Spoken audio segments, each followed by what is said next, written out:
कि आप बसपा से पूर्व प्रत्याशी रह चुके हैं खजनी विधानसभा के और वर्तमान में आप भाजपा के नेता हैं। तो सबसे पहले इस परिवर्तन का, चूँकि ये छोटा मोटा परिवर्तन, लेकिन सर किसान तो परेशान है। किसान सड़कों पे लखीमपुर की घटना हुई जिसको लेकर विपक्ष मुद्दा भी उठा रहा है और बहुत ज़ोरों शोरों से उठा रहा है। ऐसा ऑफर देती है सरकार, लेकिन आप जब इस बात पर अड़े रहे हैं कि पहले कानून आपस लीजिए और उसके बाद हम बात करेंगे। ये हम लोग गोरखपुर में बैठे हैं और बगल में एक खजनी विधानसभा है जहाँ पे चर्चाएं तेज हैं और चर्चाएं ये भी हैं कि आप वहाँ से भाजपा से चुनाव लड़ने वाले हैं, लड़ेंगे। महंगाई पे भी सवाल उठा रहा है विपक्ष कस के।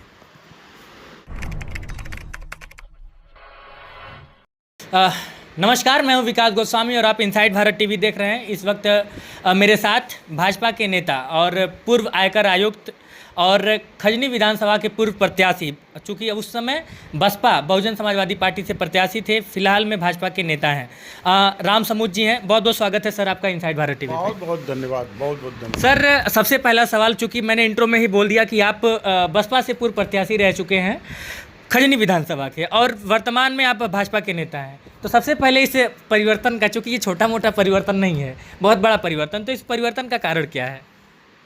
वैसे मैं एक चीज़ आपको स्पष्ट कर दूं कि मैं बेसिकली भाजपा का ही नेता हूं, कार्यकर्ता हूं, जो भी कह सकते हैं।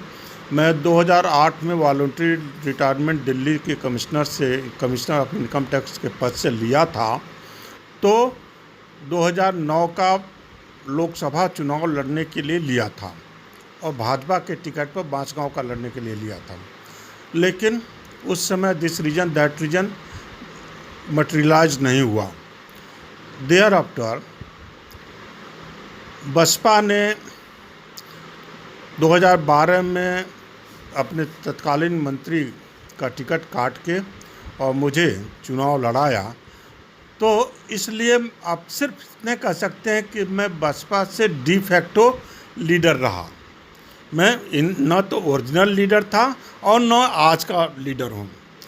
तब भी मैं भाजपा का था, आज भी मैं भाजपा का हूँ। लेकिन सब वहाँ पे दिक्कत इस बात की है कि आपने उनके टिकट पे चुनाव लड़ लिया, तो तब तो वहाँ की जनता या फिर कोई भी जो जानने वाला जो फ्रंट से देख रहा है वो तो यही कहेगा कि आप बसपा के नेता थे।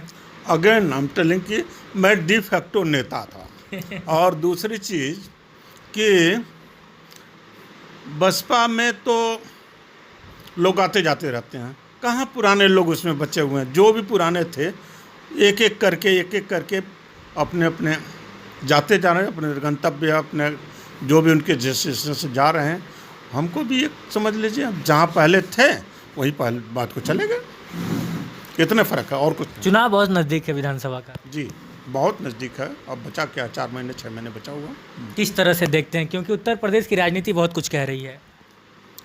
देखिए, उत्तर प्रदेश की राजनीति भारत सरकार की राजनीति का द्वार है, गेटवे ऑफ इंडिया कहा जाता है। यहीं से रास्ता बन के भारत सरकार में पहुंचता है।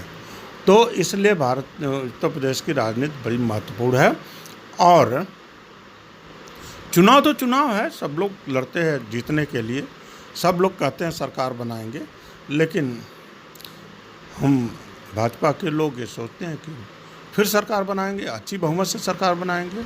और माननीय मोदी जी ने, हमारे प्रधानमंत्री, गौरवशाली प्रधानमंत्री ने इतना काम किया है कि उसका 1% भी हमको रिटर्न मिल जाए तो हमें कोई हराने वाला तो। लेकिन सर किसान तो परेशान है। किसान सड़कों पे लखीमपुर की घटना हुई जिसको लेकर विपक्ष मुद्दा भी उठा रहा है और बहुत ज़ोरों शोरों से उठा रहा है। क्या लगता है कि ये जो किसान आंदोलन है प्रभावित करेगा, खासकर भाजपा को प्रभावित करेगा चुनाव में? बिल्कुल नहीं। भारत सरकार, प्रधानमंत्री जी ने और उत्तर प्रदेश के यशस्वी मुख्यमंत्री योगी आदित्यनाथ जी ने किसानों के लिए जितना काम किया है, और हमेशा हर साल तो एमएसपी बढ़ाते चले जा रहे हैं, रेट धान का, गेहूं का, गन्ने का, हर फसल का रेट बढ़ाते चले जा रहे हैं। तो इसलिए जनता इस बात को जानती है, किसान इस बात को जानता है कि कौन उनके लिए हित में काम कर रहा है, कौन उनके निगेटिव कर रहा। कुछ मुट्ठी भर लोग और कुछ विशेष वजह से जब ये आंदोलन कर रहे हैं तो इस आंदोलन का लिमिटेड प्रभाव रहेगा, उन्हीं तक प्रभाव रहेगा, दूसरा कोई प्रभाव नहीं। किसान एज ए होल भाजपा के पक्ष में वोट करेगा और भाजपा को जिता के उसकी सरकार बनवाएगा। किसान, चूंकि अब किसानों की जब भी बात आती है कि नाम अपने आप दिमाग में तैरने लगता है अन्नदाता, और उनकी जो मांग है, आखिर क्यों सरकार बैठ के बात नहीं कर ले रही है? क्यों, अगर जो कानून है उसको वापस लेने की बार बार मांग की जा रही है, और किसान ये कह रहा है कि अगर आप कानून नहीं वापस कर सकते हैं, जो एमएसपी है और जो आप कह रहे हैं उसको लिखित कर दीजिए। किसान, हम किसी किसान के, हम भी किसान हैं, किसान का बेटा है और किसान के दुख दर्द को जानते हैं। ये कोई बात राजनीति में और सरकार में नहीं होती है कि पहले आप कानून वापस कीजिए फिर उसके बाद हम बात करेंगे। तरीका तो ये होता है कि आप बताइए, पहले तो ये बताइए कि उस तीनों कानून का नाम क्या है और उस कानून में खराबी क्या है, कौन सा पहलू, कौन सा धारा, कौन सा अनुच्छेद आपको पसंद नहीं आ रहा, उसको डिलीट कर दिया, मॉडिफाइड कर दिया। सरकार तो रोज़ बात करने को तैयार है और हमेशा ऑफर देती है सरकार, लेकिन आप जब इस बात पर अड़े रहे हैं कि पहले कानून वापस लीजिए और उसके बाद हम बात करेंगे, ये तो कोई बातें नहीं, कोई समझौते की तो बातें नहीं है, ये तो अड़ियल रवैया हो गई। तो सरकार की तरफ से हमेशा ऑफर रहा कि खुले मंच पर जब चाहे तब बात कर लिया, कमेटी के सामने बात कर ले, किसी के सामने बात कर लिया जाए, कमीशन इस्टेब्लिश कर दिया जाए। लेकिन अब कुछ लोग हैं, उनको किसान हैं, हम कहते हैं किसान हैं, हम भी किसान हैं, और इस भाजपा सरकार ने किसानों के लिए जितना रेट बढ़ाया है, जितनी सुविधाएं दिया है, जितना मैं आपसे एक क्रॉस क्वेश्चन करना चाहता हूँ। आप बिल्कुल कर सकते हैं, हालांकि सवाल पूछने का अधिकार पत्रकारों को होता है। उसी सवाल में ही, हमारे क्रॉस क्वेश्चन में ही जवाब भी छिपा हुआ है कि हम क्यों कहते हैं किसानों के लिए काम किया है। ये हम कहते हैं कि एक दिन हम क्षेत्र में पूछ रहे थे तो हमने पूछा कि आज से 10 साल पहले, 15 साल पहले यूपी में बिजली कितना आती है, तो लोगों ने कहा कि अल्टरनेट आती थी, कभी रात में आती थी तो दिन में नहीं आती थी, दिन में नहीं आती तो रात में नहीं आती थी।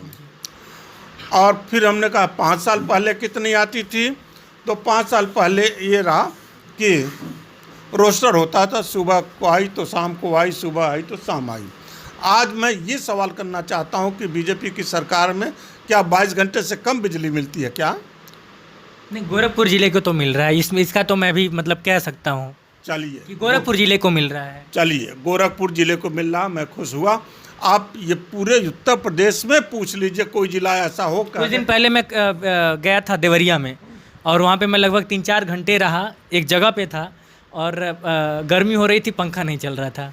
कोई कारण रहा होगा, फॉल्ट तो होता ही है, मशीनरी है, शरीर है, कहीं किसी को डिफेक्ट हो गया तो डॉक्टर, शरीर में बीमारी होती है, डॉक्टर बुलाया जाता है, दवा लेता है, स्कूटर कार लेके जाते हैं, वो बिगड़ गए तो बात दूसरी है। अदरवाइज अमूमन 22 घंटे से कम पूरे उत्तर प्रदेश में कहीं बिजली कम नहीं आती है। तो ये क्या किसानों के लिए हितकारी नहीं है? इससे बेनिफिशियल किसान नहीं है? एक अहम सवाल, चूँकि अब हम लोग गोरखपुर में बैठे हैं और बगल में एक खजनी विधानसभा है जहाँ पे चर्चाएं तेज हैं, और चर्चाएं ये भी हैं कि आप वहाँ से भाजपा से चुनाव लड़ने वाले हैं, लड़ेंगे, टिकट मिला तो। खजनी विधानसभा को आप कैसे देखते हैं? क्योंकि काम की अगर मैं बात करूँ, बार बार वहाँ से टेलीफोन, जो वहाँ के स्थानीय लोग, जो मेरे व्यूअर्स हैं चैनल पे, ऑफिस पे फ़ोन करते रहते हैं, काम को लेकर मतलब कि अभी खुश नहीं नज़र आ रहे हैं वहाँ के लोग। आप किस तरह से देखते हैं खजनी विधानसभा को? अब जो मैं कहना, जो मुझे कहना है, आप तो सब कुछ कह दिया, मुझे क्या कहने के लिए बचा हुआ? सिर्फ मैं इतना कहना चाहता हूँ कि खजनी विधानसभा का पहला चुनाव 2012 में हुआ, जिसको मैं ही लड़ा था और मैं ही रनर अप था, और उसके बाद हमारे ही भाई बंधु, हमारे पार्टी के ही प्रत्याशी हैं, और उनका गुणदोष आप लोगों को पता होगा, हम उनके बारे में क्या कहें, आप ही लोग बताइएगा। जनता बताएगी, वहाँ के लोग बताएंगे, वहाँ की सड़कें बताएंगी, विधानसभा का रिकॉर्ड बताएगा, हम क्या बताएंगे। विधानसभा में आपका कितना रिप्रेजेंटेशन हुई, आपकी बात कितनी पहुँची, ये तो आप लोग जानेंगे, खजनी की जनता जानेगी। महंगाई पे भी सवाल उठा रहा है विपक्ष कस के। एक अहम मुद्दा है। ये इसमें थोड़ा सा और मैं जोड़ना चाहता हूँ कि जब मैं आ रहा था तो रास्ते में पेट्रोल डलवाया, पेट्रोल डीजल काफ़ी महंगा हो गया है और दिक्कतें बढ़ गई हैं। इस आपकी पीड़ा से मुझे कष्ट है और सरकार की तरफ से यथासंभव प्रयास किया जाएगा कि जनता का पीड़ा को कम किया जाए। वैसे यह प्रॉब्लम केवल इंडिया में नहीं है, आपके पड़ोसी स्टेट, अभी श्रीलंका में कल ही आज ही समाचार सुन रहा था, आज ही मैसेज आया कि 90% गैस का दाम अभी बढ़ा दिया गया उन्होंने, अभी 90%। तो ये एक नेशनल फिनोमेना नहीं है, इसको इंटरनेशनल फिनोमेना है, पेट्रोल डीजल और गैस। और इस पर कई मीटिंग हो चुकी हैं। अभी जल्दी इसी महीने भर हुआ कि इसको जीएसटी के परवी में लाया जाए, न लाया जाए। तमाम राज्यों के मंत्री लोग, राजस्व मंत्री लोग भी बैठे थे। नेचुरली ये मटेरियलाइज नहीं हो पाया और होपफुली आगे आने, मैं तो बहुत आशावान हूँ कि आगे आने समय में शायद इस पर कोई एक स्पेसिफिक कदम उठाया जाए और यदि इसे जीएसटी के परवी में लिया जाए। अकॉर्डिंग टू मी पर्सनल भी, पार्टी के पर नहीं, मेरा पर्सनल भी है कि जीएसटी के परवी में ले दिया जाए तो शायद चीज़ें बहुत कुछ नॉर्मलाइज हो जाएंगी।